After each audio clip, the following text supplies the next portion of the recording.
Just checking in on Nugent-Hopkins if he'll be available for the next game. Yeah, we think so. We'll play it by ear. Will be a game time decision.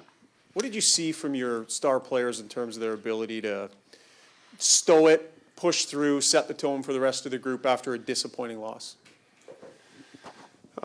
Those guys have been our leaders, ever since I've seen it. I've, seen it firsthand of no matter where we are after a big win, loss, they always set the tone on a work mentality of this is business and today was, a little practice day, almost a formality, but, you see them getting out on the ice early and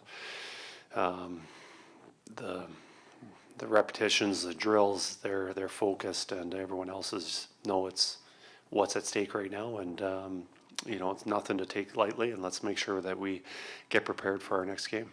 Right side, front row. Kris, you changed the D pair, your staff changed the D pairs today, it looked like. I'm just wondering what kind of went into that, and what are the sort of adjustments in a close series like this as a coach you feel are going to make a difference in what a pivotal Game 3? Yeah, we're always making adjustments to, counter what other teams are doing and who's playing well, and, there's some conversations on, what's working well with our lines or our D pairs and just trying to, our lines and D pairs might switch up a little bit, whether that's after the first period or is later on the game, whatever it is. But, fortunately, our players are comfortable with any changes that we do make just because of how much we've fluctuated our pairs and lines throughout the season. So, yeah, get through games 1 and 2. We had some changes, and throughout the rest of the series, there'll be some more. Left side, third row. Kris, just following up on that, when it's such a close series, the puck over the glass in Game 1, it's a bounce in Game 2. What's the message to the group as you proceed when it's just so close? Everything's 50.1 to 49.9. Yeah, it's going to be close right through the whole series is going to be like that, and it's going to come down to a play, and so it's just making sure that our details are really good and giving us putting ourselves in a good position to have success and not taking anything for granted, whether that's extending a shift or not getting a puck out, not getting a puck in, not finishing your check, stuff like that. It all adds up. And when you have two teams that are so evenly matched right now, it's important that all our details make a difference. Right side, front row. Kris, they've had a lot of traffic around your goaltender. They've had 2 goals with contact, and they've had the goaltender interference penalty. Are you finding it difficult to know what the line is for goaltender interference, and how do you, keep them out of the net or out of the blue paint a little bit more? If you want to get to there, it's tough. It's almost impossible to keep them out. Away from the net, you're going to find ways to get there, and as good as they are at boxing us out, we're still managing to get around their goaltender too.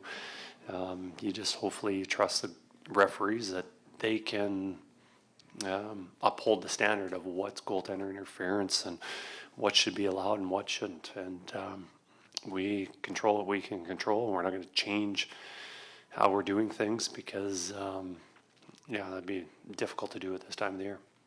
Take a few more. Left side, second row. Kris, just with your road game, you guys have been very good away from home this postseason.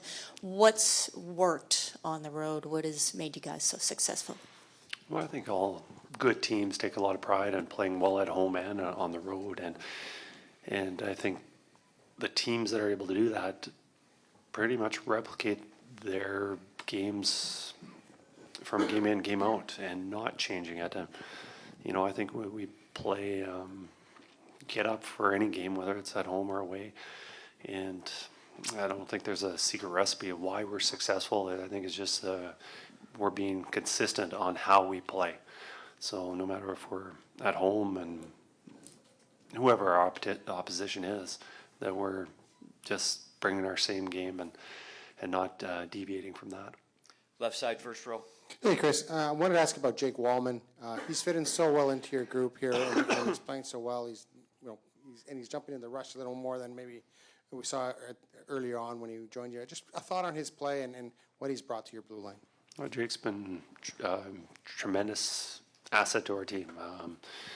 I'm not sure we're get along, or especially he elevated his play along with some other defensemen with Ekholm being out, and it was nice, in having that, making that change, adding him at the trade deadline because defensive depth is so important, and we saw that through our run. Now as for Jake, he's been used in many situations, power play, penalty kill a lot, 5-on-5, and he's moved around and played with pretty much every D partner there is. And lately he's been spending a lot of time with Klingberg, and that pair has been really good. But, I think for the most part, everybody's been played with has been a strong pair. And a lot of that has to do with how he's played. Now, as for his game, he's a player that can move the puck out really well, and that's to our identity. We want to be a puck-moving team, and being able to get the puck into the forwards' hands. And, for a backhand, it's a pretty good group to do that. And Jake's one of the better ones. Two more left side, front row. Bob. Well, thank you. Connor acknowledged that Florida has a real good forecheck, and they were very effective, obviously, in the long change periods with those hard rims. Besides the obvious, which is defense managing the puck, how can the forwards help support the defensemen dealing with that hard press forecheck that Florida runs? Well, I think the first thing they can do is, slow up the forecheck a little bit. When there's a dump in, you can get in. But, it all depends on where that dump in happens. If that dump in happens about the red line, forwards are usually in a position to screen or slow that forecheck down a little bit. But if they're able to get to the blue line, it's pretty much impossible to slow that down, and it's almost a line rush opposed to a typical forecheck.